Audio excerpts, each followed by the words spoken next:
She scoffed. "I need a man with a real career, not some handyman fixing toilets."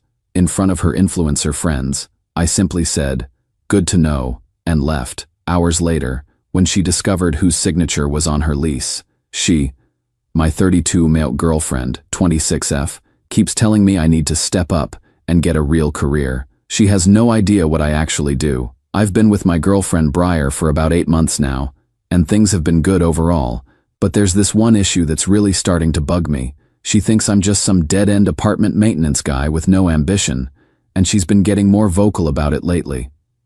Here's the thing. I work as a maintenance supervisor at Riverside Gardens Apartments, a 240-unit complex here in town. It's honest work, and I genuinely enjoy the hands-on problem-solving. I fix HVAC systems, handle plumbing issues, coordinate repairs, manage the maintenance team.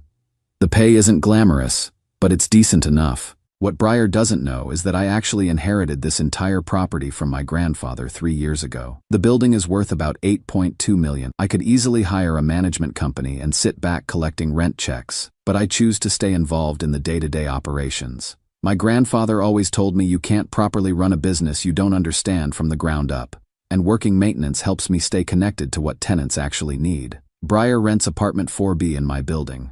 That's actually how we met. She works as a social media coordinator for some local businesses, makes decent money, and she's really into the whole influencer lifestyle thing. She's always posting about trendy restaurants, shopping halls, weekend getaways. Nothing wrong with that, but lately she's been making it clear that my job doesn't fit into her vision of the life she wants.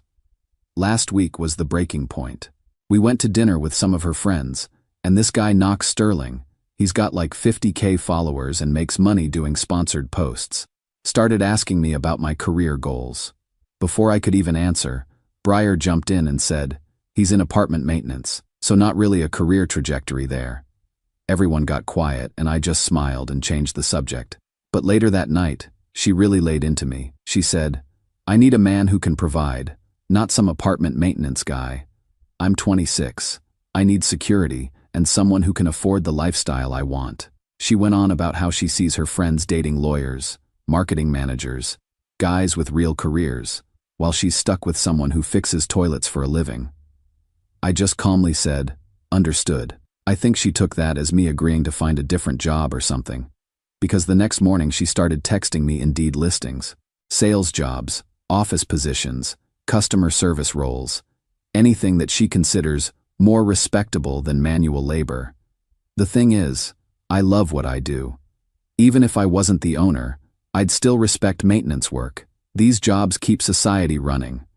Someone has to fix the heat when it breaks in January, unclog the drains, repair the electrical issues. But Briar seems to think manual labor is beneath her, and by extension, beneath me. I haven't told her about owning the building because when we first started dating, I wanted to know she was interested in me as a person, not my assets. Seems like that test is giving me some pretty clear results. She's been pushing harder lately about me stepping up financially and showing some ambition. Part of me wants to just tell her the truth, but another part of me thinks her attitude toward working people says everything I need to know about her character.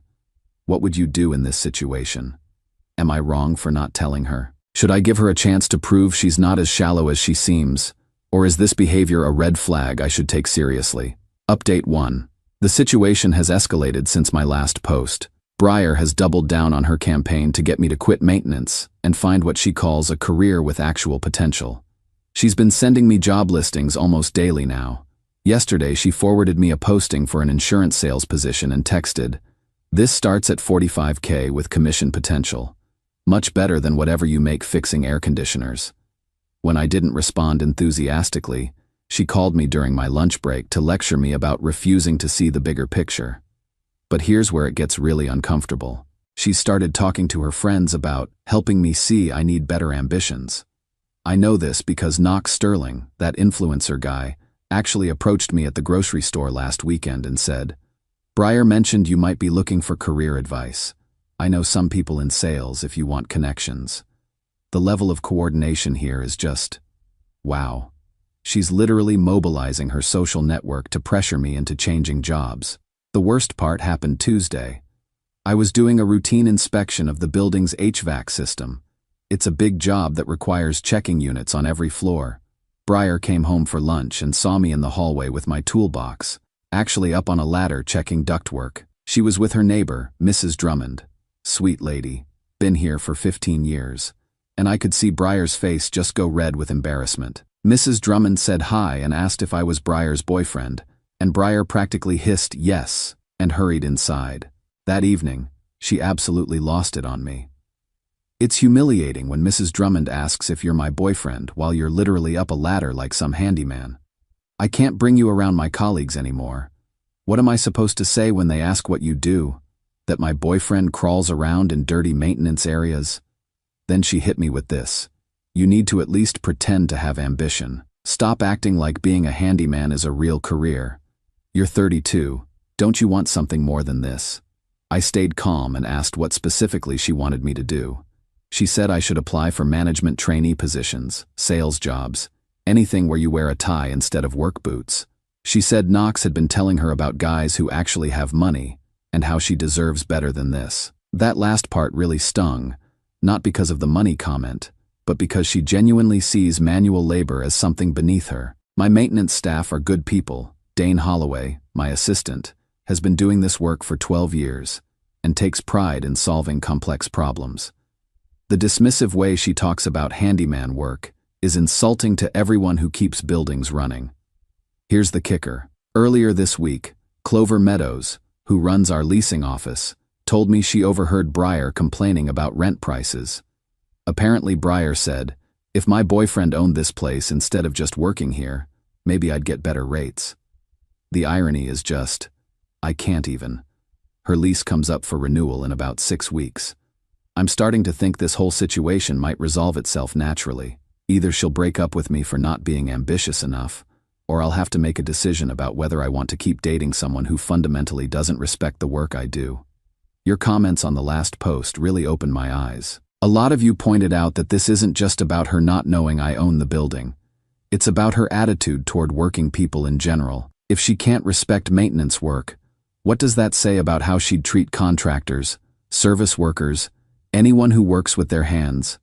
I keep thinking about my grandfather, who built this business from nothing and always treated every worker with dignity. He'd be pretty disappointed in the way Briar talks about honest work. Update 2. This is probably going to be my last update before everything comes to a head. Briar's lease renewal deadline is coming up fast, and honestly, after what happened this weekend, I think I've seen enough. So Friday night, Briar decided to throw a party in her apartment. She invited about a dozen people, mostly her influencer friends and some co-workers. I wasn't planning to go initially because I had to handle an emergency repair call, but I stopped by around 10 p.m. after finishing up. The party was pretty loud, which isn't unusual for weekend nights, but what I overheard when I walked in was something else entirely. Knox Sterling was there, of course, along with several other people I'd met at various events with Briar. They were all talking about some expensive restaurant downtown, planning a group dinner that would probably cost $200 per person. When Knox saw me, he said, "Oh hey, it's Briar's boyfriend. You should come to Le Bernardin next weekend. We're doing a whole influencer dinner thing." Before I could respond, Briar jumped in with, "Yeah, that's why I need to upgrade from dating building maintenance. Can't exactly afford nice places on handyman salary." The room went quiet for a second, then everyone kind of laughed it off, but I just stood there processing what she'd said. She introduced me to people I hadn't met as just temporary, until I find someone more established. Just temporary. Like I was a placeholder until something better came along. I stayed for about an hour, mostly talking to a couple of her more decent friends who seemed uncomfortable with the whole conversation. But Briar kept making little comments about how she can't wait to date someone who actually has career goals, and how some people are content with dead-end jobs, but I have standards. Here's where it gets worse. The party noise was definitely above acceptable levels for 11 p.m. on a Friday. Mrs. Drummond, who lives 2 floors down, came up to ask if they could keep it down because she had an early morning appointment. Briar answered the door and was just rude. She said, "It's Friday night. We're allowed to have fun. Maybe if this place had better soundproofing, we wouldn't have this problem." Mrs. Drummond, who's probably 70 and one of the nicest people you'll ever meet, just nodded and went back downstairs. But Saturday morning, Mrs. Drummond found me doing some routine maintenance in the lobby and said something that really stuck with me. She said, "Aspen, I've lived here 15 years, and I've always respected the work you do. That girl you're dating, I'm disappointed in her attitude toward honest work. Your grandfather would have been proud of how you maintain this place." See, Mrs. Drummond knew my grandfather. She's been here since he owned the building. She knows exactly who I am and what I do, and she's never treated me differently for working hands-on. The contrast was just striking. Here's this elderly woman who's lived through decades of social change, and she understands that good work is good work, regardless of whether you wear a suit or work boots. Meanwhile, my girlfriend of 8 months thinks I'm beneath her because I fix things for a living. Sunday, I had a long talk with Dane about the whole situation. He's been watching this unfold, and he's honestly pissed on my behalf. He said, "Boss, I've been doing maintenance for 12 years, and I've never been ashamed of it.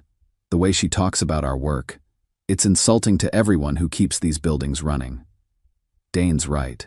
This isn't just about Briar's attitude toward me. She's dismissive of blue-collar workers in general. She's complained to the leasing office about maintenance noise during normal business hours. She doesn't acknowledge my staff when she passes them in the halls. She treats the whole maintenance operation like it's beneath her notice, except when something's broken and she needs it fixed immediately. Her lease expires this Friday. Clover Meadows called her yesterday to schedule a renewal meeting, and Briar requested it for Thursday afternoon. She has no idea what's coming. I've made my decision about the lease renewal. I've also made my decision about our relationship. A lot of you have been asking when I'm going to tell her the truth. Well, Thursday afternoon, she's going to find out exactly who she's been dating, exactly who she's been looking down on, and exactly how much her attitude toward handyman work is going to cost her. I'm not doing this to be cruel. I'm doing this because she needs to understand that actions have consequences, and that disrespecting hard-working people isn't just morally wrong. Sometimes it's also financially stupid. Edit. Yes. I've consulted with my attorney about the lease non-renewal. Everything is legally sound. Briar hasn't violated any lease terms, but non-renewal at lease end is within my rights as long as I'm not discriminating based on protected classes. Disrespectful to property staff isn't a protected class. Eat it too. Some of you think I should just tell her I own the building and give her a chance to apologize. Here's the thing. She's had 8 months to show me her character, and she's shown me exactly who she is. An apology now would just be damage control, not genuine respect for working people. Final update, it's over. Everything came out Thursday, and honestly, I feel like a weight has been lifted off my shoulders. So Thursday afternoon rolls around, and Briar shows up to the leasing office for her renewal meeting with Clover Meadows. She'd been complaining all week about having to deal with building management, and how she was going to demand a rent reduction because of inadequate soundproofing and incompetent maintenance staff. She specifically told me she was going to tell them that the maintenance supervisor, me, was unprofessional because we were dating, and that she'd been tolerating substandard service because of our relationship. Clover called me about an hour before the meeting to confirm everything was ready. I put on actual business attire, suit, tie, the works, and headed over to the leasing office. When I got there, I could hear Briar through the door already laying into Clover about building policies. She was saying things like, "This place is outdated, the maintenance staff is incompetent, and frankly, for what I'm paying, I expect much better service." She was demanding a rent reduction, complaining about noise from maintenance work, and apparently suggesting that the building hire more professional maintenance staff because the current team doesn't understand customer service. Clover let her vent for about 10 minutes, then said, "Actually, Miss Whitman, you'll need to discuss lease renewal with the owner directly. He handles all renewal decisions personally." I heard Briar say, "Fine, whatever. Where is he?" That's when Clover opened the door and I walked in. "Hello, Miss Whitman. I understand you have some concerns about building management?"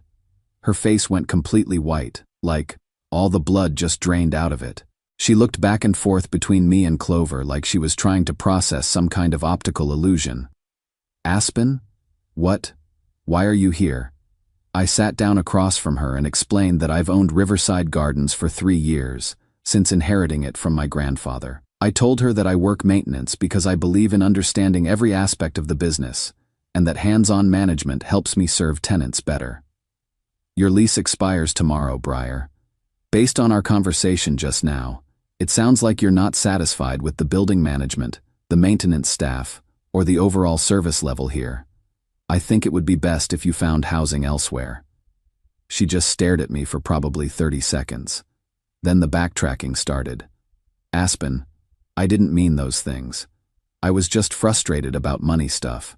I didn't know you owned the building. This is just a misunderstanding. But here's the thing. I had Clover pull up the complaint log. Briar has filed 6 formal complaints in 8 months. Noise complaints about maintenance work during normal business hours. A complaint about Dane making too much noise in the hallway when he was fixing her neighbor's plumbing emergency. A complaint about me spending too much time in the building after hours, not knowing I was doing evening inspections.